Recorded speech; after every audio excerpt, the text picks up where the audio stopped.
स्वागत है आपका हमारी खास पेशकश में और मैं हूं आपके साथ आयुषी रेगी। फेस्टिव सीजन है और हर कोई त्योहारों की तैयारी में जोर शोर से लगा हुआ है और भाई हो भी क्यों ना, धनतेरस से 5 दिनों के दीपोत्सव की शुरुआत जो हो रही है, तो हमने सोचा कि हम आपकी इस तैयारी को थोड़ा और खूबसूरत बना दें और इसीलिए हम आपके लिए लाए हैं कुछ ऐसा जिसको ध्यान में रखकर आप धनतेरस का पर्व मनाएं तो माँ लक्ष्मी की कृपा आप पर जरूर बरसेगी।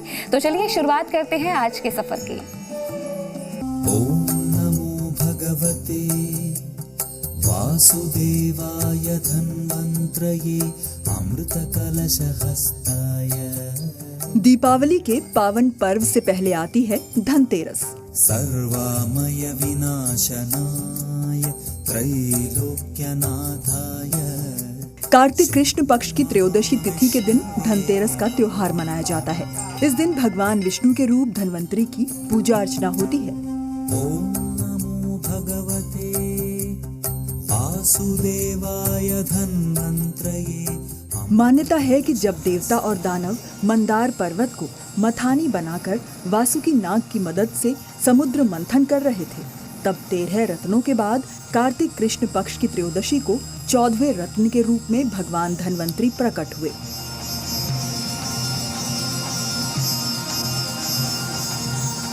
उस कलश में अवश्य ही अमृत होगा। अमृत?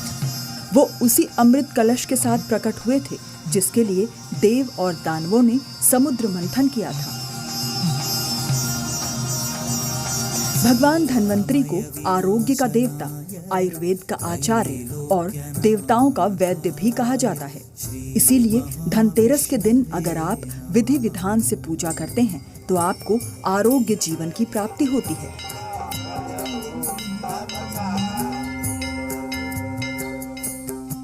धनतेरस से जुड़ी और भी कई मान्यताएं हैं, जैसे इस अवसर पर बर्तन खरीदने की परंपरा है। विशेषकर कलश खरीदना शुभ माना जाता है क्योंकि भगवान धन्वंतरी अपने हाथों में अमृत कलश लेकर प्रकट हुए थे।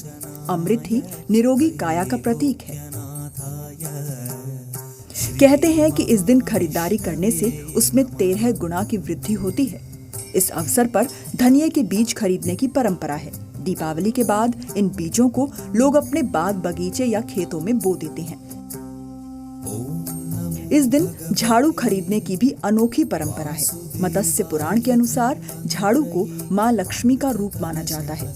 वहीं वृहत संहिता में झाड़ू को सुख शांति में वृद्धि करने वाला बताया गया है।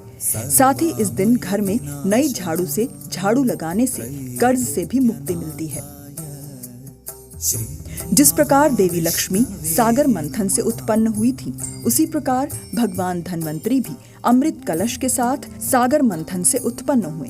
माँ लक्ष्मी हालांकि धन की देवी हैं, परंतु उनकी कृपा पाने के लिए स्वस्थ और लंबी आयु होनी चाहिए। यही कारण है कि दीपावली के पहले यानी धनतेरस से ही दीपमालाएं सजने लगती हैं। सर्वामय विनाशनाय। धनतेरस भारत के विभिन्न भागों में अलग अलग तरह से मनाया जाता है। अधिकतर जगहों पर सायंकाल दीपक जलाकर घर द्वार, आंगन, दुकान आदि को सजाया जाता है। इस दिन मंदिर, गौशाला, नदी के घाट, कुआं, तालाब एवं बगीचे सभी जगहों को जगमग कर दिया जाता है। पश्चिमी भारत में व्यापारिक समुदाय के लिए ये बहुत ही महत्वपूर्ण त्योहार है। महाराष्ट्र में लोग सूखे धनिये के बीज को पीसकर गुड़ के साथ मिलाकर एक मिश्रण बनाकर नैवेद्य तैयार करते हैं और भगवान धन्वंतरी को अर्पित करते हैं। श्री महाविष्णवे नमः।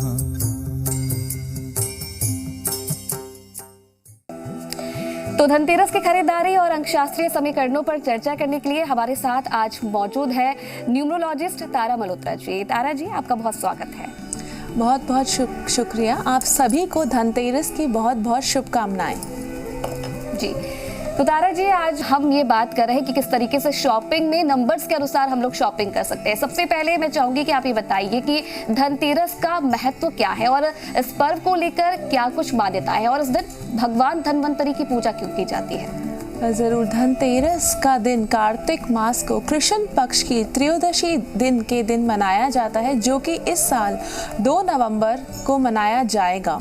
शुभ मुहूर्त इस दिन 5:28 से लेकर 5:49 तक 30 मिनट का रहेगा। कहा जाता है कि जब समुद्र मंथन किया गया था तो उस समय भगवान धन्वंतरी पीला कलश, पीतल का कलश लेके प्रकट हुए थे। इस दिन माँ लक्ष्मी और कुबेर जी की भी पूजा की जाती है और उनकी शुभ आशीर्वाद लिया जाता है। कहा जाता है कि अगर हम भगवान धन्वंतरी और माँ लक्ष्मी और कुबेर जी की पूजा करें तो हमारे साथ धन हमारे साथ पूरा साल बना रहता है। इस दिन यम का दिया भी जलाया जाता है, क्योंकि ऐसा कहा जाता है कि अगर हम यम का दीपक इस दिन जलाते हैं तो हमारे घर अकाल मृत्यु से हमें रक्षा होती है और भगवान यम हमें वरदान देते हैं। जी, तो ये तारा जी ने बताया कि क्या कुछ महत्व है धनतेरस का। एक और सवाल तारा जी मेरा आपसे ये है कि मैं चाहूंगी कि आप हमारे दर्शकों को ये संक्षेप में बता दीजिए कि धनतेरस की विशेष पूजन विधि क्या होती है और साथ ही पूजा करते वक्त हमें किन बातों का ध्यान रखना है। ज़रूर। धनतेरस की पूजा की विधि कुछ इस प्रकार है। आप एक सफ़ेद लाल कपड़ा लें और वुडन आसन यानी कि लकड़ी का आसन लें। वहाँ पे आप अपने कलश को रखें। आप उस कलश में से पुष्प से एक जल लेके अपने आसपास छिड़काव करके उस जगह की शुद्धि कर लें। उसके बाद वहाँ पे रंगोली बना के आप कलश और आसन समेत बीच में स्थापित कर दें। कलश के ऊपर एक दिया रखें जिसके ऊपर 3 आपने मुख यानी 3 बाती लगानी है और कलश के दाहिने और बाहिने और भी आपको एक एक दिया ज़रूर रखना है। आप अगर चाहें तो कलश के जो ऊपर आपने दिया रखा है उसके अंदर एक कौड़ी भी ज़रूर डालें, क्योंकि कौड़ी बहुत शुभ मानी जाती है धनतेरस के दिन। इसके बाद आप अक्षत लें और छिड़काव करके आसपास की जगह पे छिड़क दें और उसके बाद आप कुमकुम से लाल टीका या स्वास्तिक अपने कलश के ऊपर लगाएं। उसके बाद आप दिए को जलाएं और अपनी पूजा प्रार्थना करें सह परिवार। कलश को आप खीर का और पताशे का भोग भी ज़रूर लगाएं और उसके बाद आप ये दिया जो आपने दाहिने और बाहिने और रखा है इसको अपने घर के मुख्य द्वार पे रख दें और अंदर आते वक्त कलश से आप पानी का लेके अपने घर के मुख्य द्वार पे छिड़काव करके आप अंदर आ जाएं। जी, तो जैसा कि तारा जी हम सभी जानते हैं कि आज के दिन खरीदारी का विशेष महत्व होता है और ये सब जानते हैं, तो अब चर्चा कर लेते हैं मूलांक के अनुसार धनतेरस की शॉपिंग की। सबसे पहले आप ये बताइए कि मूलांक 1 वाले लोगों को आज क्या खरीदारी करनी चाहिए और साथ ही ये भी बता दीजिए कि आज इन्हें क्या करना है और क्या नहीं करना, और इनके लिए कोई खास उपाय भी अगर आपके पास है तो मैं चाहूँगी कि आप वो भी बता दीजिए। ज़रूर। 1 मूलांक वाले आज सोना, चांदी, हीरे या कपड़े खरीद सकते हैं। एक चीज़ का इनको ख्याल रखना है क्योंकि इनको घर की पूर्व दिशा में कोई भी सफाई का सामान जैसे झाड़ू, पोछा, ऐसा कोई भी सामान घर की पूर्व दिशा में बिल्कुल भी नहीं रखना है। और एक उपाय जो एक अचूक उपाय 1 मूलांक वाले कर सकते हैं, उनको एक देसी घी का दिया लेना है। गाय के घी का दिया अगर मिल जाए तो और भी अच्छा है और इसको अपने मुख्य द्वार पे दोनों साइड पे जलाएं ज़रूर शाम को पूजा समय। जी, तो ये था 1 मूल्यांक वाले लोगों के लिए खास उपाय तारा जी ने बताया और उम्मीद करते हैं कि आप इन्हीं को अपनाकर अपनी शॉपिंग और जो भी आप दीपावली मना रहे हैं उसको अपनाएं। चलिए अब बात करते हैं 2 मूलांक वाले लोगों को क्या करना चाहिए। तारा जी क्या करना चाहिए 2 मूलांक वाले लोगों को? 2 मूलांक वाले आज धनतेरस के दिन सोना, चांदी खरीद सकते हैं, साथ ही साथ पीतल भी खरीदेंगे तो आज काफ़ी शुभ रहेगा। इनके लिए एक सटीक उपाय है, इनको श्रीफल लेना है, उसको अच्छे से साफ कर लेना है और उसके ऊपर कुमकुम का स्वास्तिक बना के पूजा की जगह पे इनको रख देना है। उसके बाद अगले दिन इसको लाल कपड़े में बांधकर श्रीफल को आपने अपने लॉकर में रखना है। ऐसा कहा जाता है कि माँ लक्ष्मी का प्रिय होता है श्रीफल यानी कि नारियल, तो अगर आप ऐसा करते हैं तो आपके ऊपर धन संपत्ति और माँ लक्ष्मी की कृपा बनी रहेगी। एक चीज़ का आपको ध्यान रखना है कि आज के दिन आपको कोई भी दान अपने घर से नहीं करना है, कोई भी चीज़ अपने घर से आज आपको किसी को दान में नहीं देनी है। जी, ये विशेष बात यहाँ पर कही है क्योंकि त्योहारी सीजन में लोग ज़्यादातर ये करते हैं कि दान बात वो करते हैं, दान पुण्य करते हैं, तो विशेष ध्यान 2 मूल्यांक वाले लोगों को रखना है कि दान इस दौरान आपको नहीं करना है। चलिए अब बात कर लेते हैं 3 मूलांक वालों को। किस बात का ध्यान तारा जी धनतेरस पर 3 मूलांक वाले लोगों को रखना है? 3 मूलांक वालों के लिए एक चीज़ का इनको ध्यान रखना है कि आज कोई भी नोकीली वस्तु या शार्प ऑब्जेक्ट इनको आज ना खरीदना है, ना इनको किसी को भी देना है। उपाय के तौर पे 3 मूलांक वाले 11 बिलव के पत्र लें, उसके ऊपर सफ़ेद चंदन से श्रीम लिखकर उसको माँ लक्ष्मी को अर्पित करें पूजा के समय, और उसके बाद इनको अपने लॉकर यानी तिजोरी या कैश बॉक्स में रखें, जिससे इनके ऊपर पूरा साल माँ की कृपा रहेगी। और ख़रीदारी में इनको कपड़े खरीद सकते हैं, नया वाहन खरीद सकते हैं और चांदी भी खरीद सकते हैं। जी, चलिए आगे बढ़ते हैं और अब बात कर लेते हैं मूलांक 4 वाले जातकों की। तारा जी, इन जो ये लोग हैं 4 मूलांक वाले, इन्हें धनतेरस पर किन खास बातों का ध्यान देना है? ज़रूर, धनतेरस के दिन 4 मूलांक वालों को काले वस्तु से बचना है, काले वस्तु, काले धातु के उपयोग से इनको बचना है। और साथ ही साथ ये अचूक उपाय ये धनतेरस के दिन कर सकते हैं। ओम कुबेराय नमः का जाप इनको सायंकाल पूजा के समय इनको करना है, जितना कर सकते हैं एक माला ज़रूर करें। और साथ ही साथ अगर इनके घर में तुलसी जी हैं तो उस पर पानी चढ़ा के, पानी अर्पित करके साथ ही साथ दिया भी ज़रूर जलाएं। खरीदारी में ये कोई भी पीतल का सामान, ज़मीन, प्रॉपर्टी से जुड़ा काम, कोई भी कागजी कार्यवाही प्रॉपर्टी से जुड़ी हुई कर सकते हैं, इनके लिए काफ़ी शुभ रहेंगी। जी, तो ये सब चीज़ें 4 मूलांक वाले लोग अपनाएं और ज़रूर भगवान कुबेर आपको इसका आशीर्वाद देंगे। अब बात कर लेते हैं 5 मूलांक वाले लोगों की। तारा जी, 5 मूलांक वालों को क्या इस दौरान खरीदारी करनी चाहिए? ज़रूर, अगर हम 5 मूलांक वालों की बात करें तो 5 मूलांक वालों के लिए शेयर मार्केट में काम करना या शेयर मार्केट में इन्वेस्टमेंट करना काफ़ी शुभ रहेगा। चांदी खरीद सकते हैं, परफ्यूम, इत्र खरीद सकते हैं, इनके लिए काफ़ी अच्छा रहेगा। तेल या तेलीय वस्तु इनको आज के दिन बिल्कुल भी नहीं खरीदनी है, ना किसी को इनको दान देनी है। उपाय अगर ये करना चाहते हैं आज के दिन, अगर ये उपाय करेंगे तो इनको बहुत ही अच्छी इसका नतीजा मिलेगा। इनको चांदी का एक सिक्का लेना है और इस सिक्के के ऊपर इनको लाल केसर से श्रीम या फिर स्वास्तिक बनाना है और इसको लाल कपड़े में बांध के अगले दिन पूजा के बाद अपनी तिजोरी में रखना है और पूरा साल ये इसे वहाँ रहने दे सकते हैं, जिससे कि माँ की अपरंपार कृपा इन पे बनी रहे। जी, तो ये था 5 मूलांक वालों के लिए विशेष उपाय। उम्मीद करते हैं कि आप इसे अपनाएंगे। अब बात कर लेते हैं 6 मूलांक वाले लोगों के बारे में। तारा जी, 6 मूलांक वाले लोगों को क्या विशेष ध्यान रखना है और क्या आज के दिन वो खरीदारी कर सकते हैं? ज़रूर, 6 मूलांक वालों के लिए आज एक बहुत ही अच्छा उपाय है, जिससे इनको बहुत सफलता मिलेगी और काम में भी इनको मुनाफा होगा। इनको एक अनार के पेड़ की लकड़ी लेनी है और 7 पान के पत्ते लेने हैं।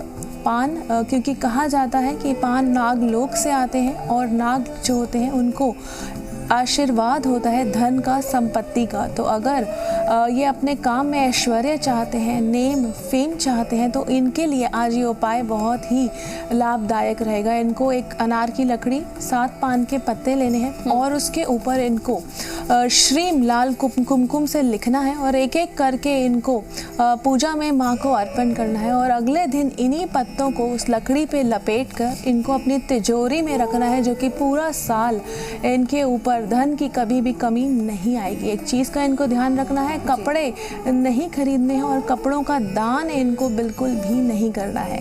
जी, तो 6 मूलांक वाले लोगों को विशेष तौर पर ध्यान रखना है कि कपड़े की खरीदारी इस दिन आपको नहीं करनी है और कपड़े का दान नहीं करना है। और जो उपाय तारा जी ने बताया ज़रूर इसे अपनाइएगा। अब बात कर लेते हैं 7 मूलांक वालों के लिए।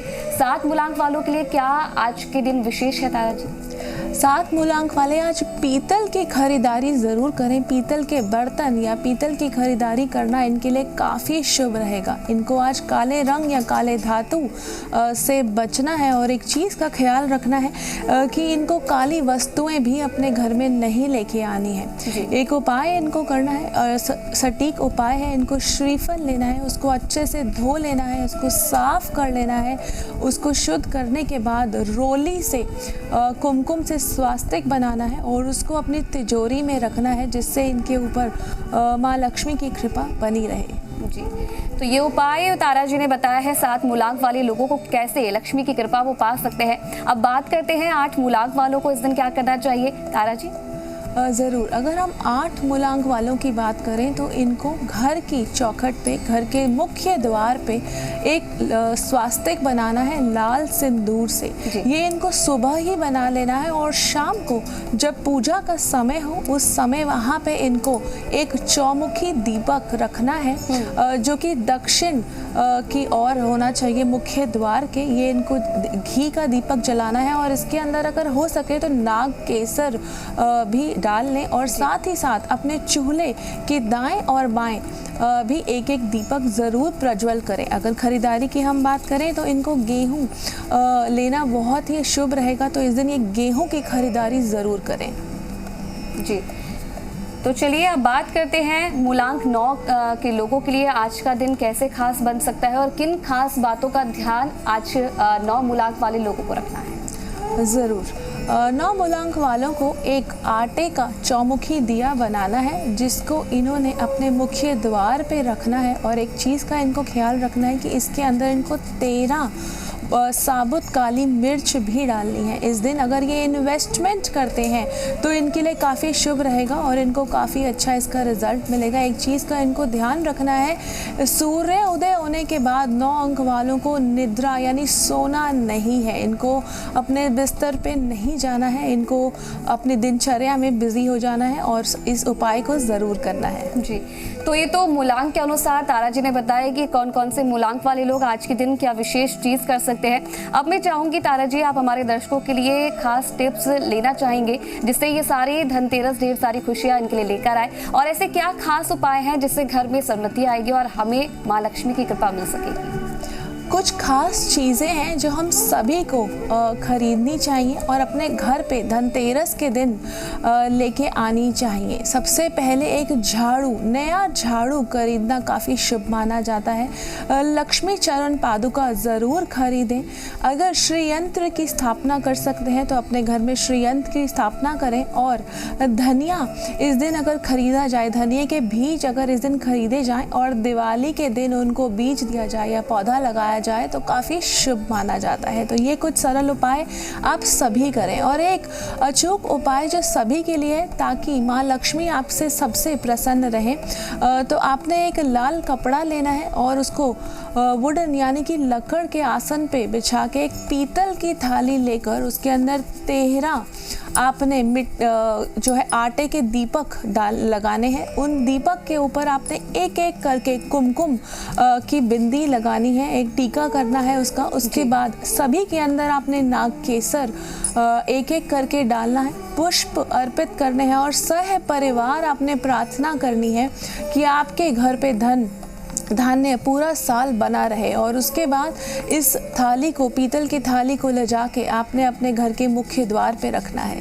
जी, तो चलिए एक और चीज़ मैं आपसे पूछना चाहूँगी तारा जी, क्योंकि धनतेरस का विशेष पर्व आज है और धनतेरस के बारे में हमने बात की। अब मैं चाहूँगी कि आप हमारे दर्शकों को ये भी बता दीजिए कि दीपावली के दौरान, क्योंकि 5 दिन का दीपोत्सव होता है, इस दौरान विशेष तौर पर जो भी हमारे दर्शक हैं, जो भी जातक है, उन्हें किन सब चीज़ों का ध्यान रखना है और क्या जो ऐसी चीज़ें हैं जिनके बारे में आप बताना चाहेंगे कि ये नहीं करना है इस दौरान। इस पर्व पे हमें जो 5 दिन का हमें पर्व आ रहा है, इस चीज़ का हमें ध्यान रखना है कि किसी भी तरीके से हमें कुछ नोकीली चीज़ें, ऐसी चीज़ें धातु यानी पीतल, काला रंग, इन सब का हमें परहेज़ करना है और अपने घर पे ना इनको लाना है। तेलीय वस्तु, प्लास्टिक, ऐसी चीज़ें हमें ना लानी है और ना किसी को हमें ध्यान देनी है। इस चीज़ का हमें ध्यान रखना है कि हमारी पूर्व दिशा जो कि नॉर्थ डायरेक्शन होती है उसको हमेशा हमने साफ़ सुथरा रखना है। कोशिश करें कि अगर ईशान कोण में हम एक तुलसी का पौधा भी लगा सकें और लक्ष्मी गणेश जी का पौधा भी अगर हम वहाँ पे लगा सकें तो लक्ष्मी गणेश जी का पौधा जिस घर में फलता है और फूलता है वहाँ पे धन की वर्षा हमेशा होती है। तो अगर आप हो सके तो माँ लक्ष्मी का ये जो पौधा है इसको अपने घर पे ज़रूर लगाएं। तो काफ़ी महत्वपूर्ण जानकारी तारा जी ने हमारे साथ साझा की और उम्मीद करते हैं कि जितने भी दर्शक हमें देख रहे हैं ये सब चीज़ें अपनाकर ही अपनी दीपावली के त्यौहार को अच्छे से मनाएं। बहुत धन्यवाद तारा जी आपका हमारे साथ जुड़ने के लिए और तमाम जो यहाँ पर महत्वपूर्ण जानकारी थी हमारे साथ साझा करने के लिए। बहुत बहुत शुक्रिया जी। तो चलिए अब वक्त हो गया है आपसे विदा लेने का। हम चाहेंगे कि इस धनतेरस आपका घर धन धान्य से भर जाए और सही मायने में आप सभी पर धन बरसे और इसी शुभकामना के साथ लेते हैं आप